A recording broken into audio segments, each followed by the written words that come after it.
Welcome back to Tracking That, a channel where we try to track what liberals are saying but end up not being able to as usual.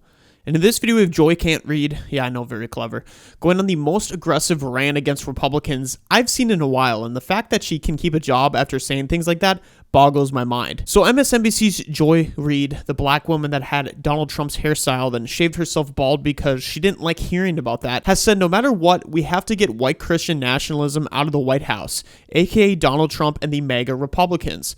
But unfortunately for this massive diversity hire, this is a overwhelmingly Christian nation. Yes, I'm aware a lot of the founding fathers were deists, but overwhelmingly by about 63% this is a Christian nation. So hearing these shaved-headed or blue-haired feminists whine about Christianity makes my ears bleed. Because like saying you're against this religion, what does it really mean? That you love adultery, love murder, love thievery, love not honoring your mother and father? I mean, on and on, what are you really against? But then to complain specifically about white people, even though funny enough I can see Joy Reid isn't 100% black, therefore making her part white, is probably the most racist comment.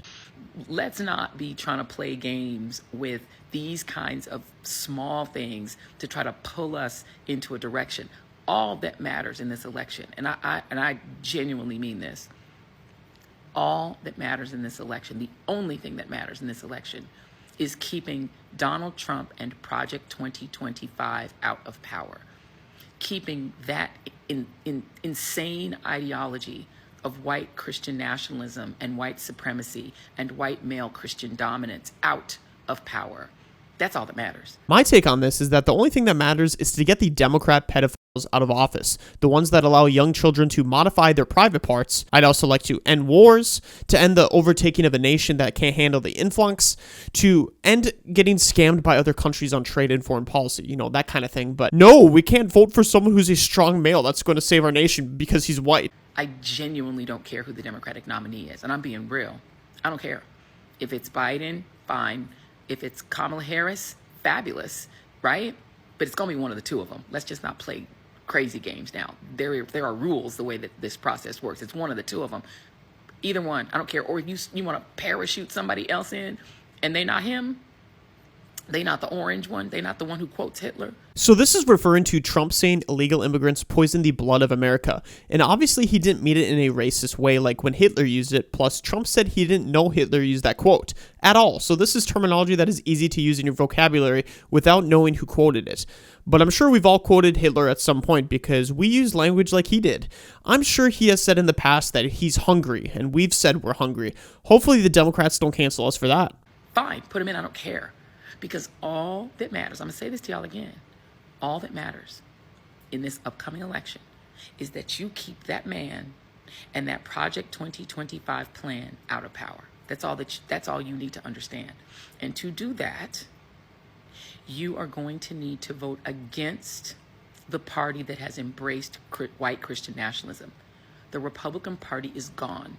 It has been replaced by Project 2025 and MAGA and Trump. That's all that's left. That party is gone.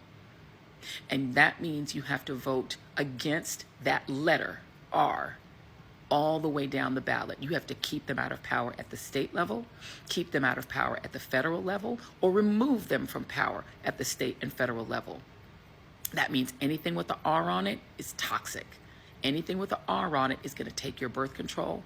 Anything with the R on it is going to make you register and take the military preparatory test in high school so that you're ready to be cannon fodder for them, to be deployed on the streets of the United States to shoot Americans who are protesting.